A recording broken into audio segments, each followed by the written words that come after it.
Hi, party people. I'm going to take a drive around Rice-Eccles Stadium right now. I have the Bill Riley Show on, AM 700, and I'm listening to the press conference by Taylor Randall, the president of the University of Utah, and Mark Harlan, the athletic director, about the move to the Big 12. The demise of the Pac-12 makes me sad and angry. So I'm driving around reminiscing about some of the great Pac-12 games I've been to here. One of my first great memories is the time when Utah knocked off number 6 Stanford, and I was on the field. It was late in the fourth quarter. Utah was winning. Stanford was driving for the game-winning touchdown, and Utah's defense stopped him. It was amazing. I was texting with one of my Stanford friends, and he was not as happy as I was. Then there was the game in 2014 when USC came to town. It was a beautiful fall, warm, south wind evening.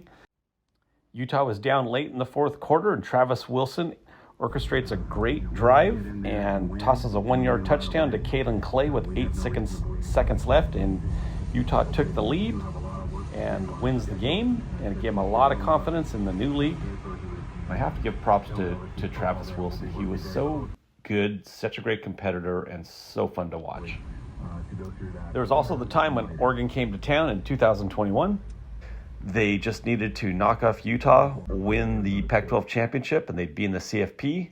Utah would have nothing to do with that. They came out in their gray USS Salt Lake City jerseys and uniforms and whooped them.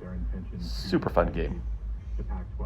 And of course, there was last year when USC came to town with their new hotshot coach and Caleb Williams.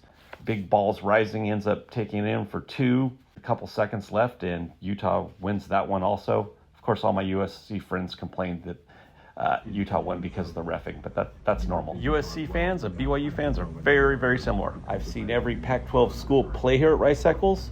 I love the West. I love the Pac-12. I grew up in Southern California, went to the U. My wife went to the U, but she got her master's at USC and worked there for 15 years. My daughter went to UW. We live in Salt Lake City and Redondo Beach. I have relatives that went to 9 out of the 12 Pac-12 schools. I have friends that went to every single Pac-12 school. Super fun on game day. I always have somebody to banter with. To me, geography matters. Anything from the Rockies west is awesome. This leaves Boulder in a gray area. The destruction of the Pac-12 is just not good for college football. I put the blame on Fox Sports for this, and USC and UCLA leaving last year, which left the Pac-12 with very little leverage in their negotiation of their media rights deal, which was the demise of the league. And I think if they had stayed with the way the league was going, with a new president and with UCLA and USC riding their football ship, the Pac-12 would have cut themselves a very nice media rights deal. The looming question Utah football faces now is who's going to be the first blackout game in the new league. Will it be the University of Central Florida? Will it be Iowa State? Will it be Houston? What I do know is it won't be USC, it won't be Washington, it won't be Oregon, or it won't be any of the other Pac-12 schools, and this makes me sad, it makes me angry, and I feel helpless. However, go Utes!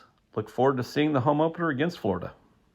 Just not sure I'll be watching any college football the following year, even the Utes, whom I love.